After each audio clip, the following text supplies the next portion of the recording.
D'accord. Video ya iko wapi? Deja ishaanza.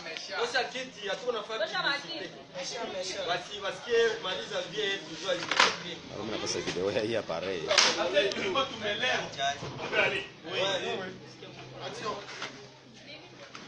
Nous, jeunesse unie de Béni, toutes tendances confondues, réunis en assemblée générale ce dimanche 24 novembre 2019 à Maswata, dans la commune Béou, remercions la maturité de la jeunesse de Béni pour s'investir dans la lutte pour la restauration de la paix à Béni, car le peuple se libère.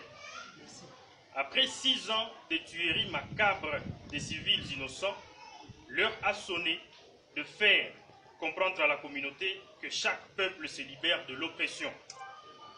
Après avoir constaté avec amertume le silence coupable de la communauté internationale, à travers la présence de la MONUSCO, dotée d'un mandat du Conseil de sécurité des Nations Unies, de la protection de la population civile, et qu'elle reste passive, décidons ce qui suit.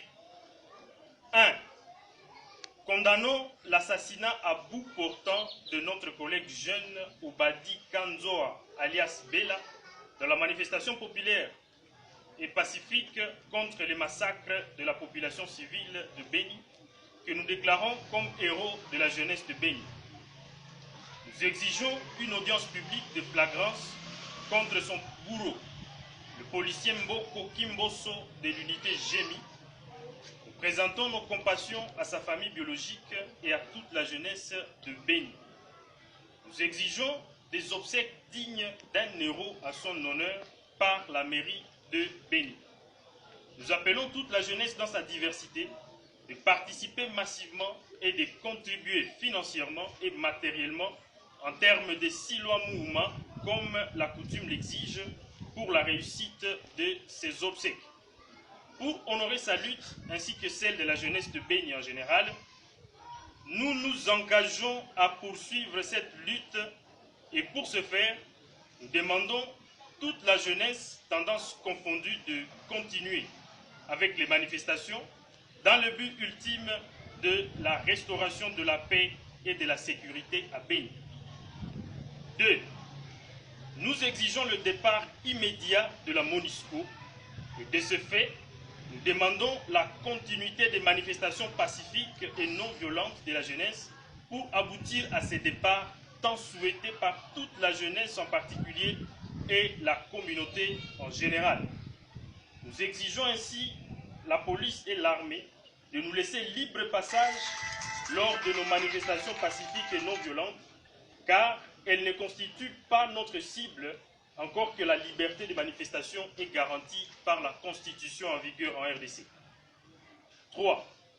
Nous réitérons notre soutien indéfectible aux forces armées de la RDC, qui a prouvé de sa puissance en récupérant les bastions jadis occupés par les ADF, et demandons que les FARDC et la PNC mettent sur pied d'urgence un plan de contingence de protection des civils dans les agglomérations, car la stratégie de l'ennemi, celle d'attaquer les civils pour briser le mariage civilo-militaire, est bien connue depuis bien longtemps.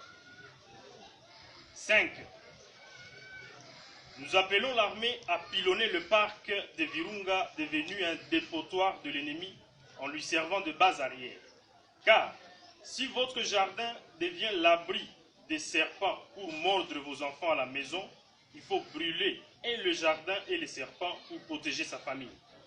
À défaut de le faire, la jeunesse est mobilisée pour l'achat du carburant afin de brûler et détruire cette base arrière de l'ADF. Une mise en garde sévère est lancée à l'ICCN et ses partenaires pour laisser libre passage aux FARDC dans ces opérations. Car celui qui garde un sorcier dans sa maison, il est considéré aussi comme sorcier et subit le même sort que celui-ci. 6. Nous lançons une mise en garde contre les soi-disant notables autoproclamés, surtout ceux de la Fédération des entreprises du Congo en sigle FEC, qui s'investissent de parler au nom de la communauté sans mandat pour trahir celle-ci. Ainsi dit, que vive la RDC, que vive la province du Nord Kivu, Que vive la ville de Béni, que vive la jeunesse de Béni. Nous disons heureux merci.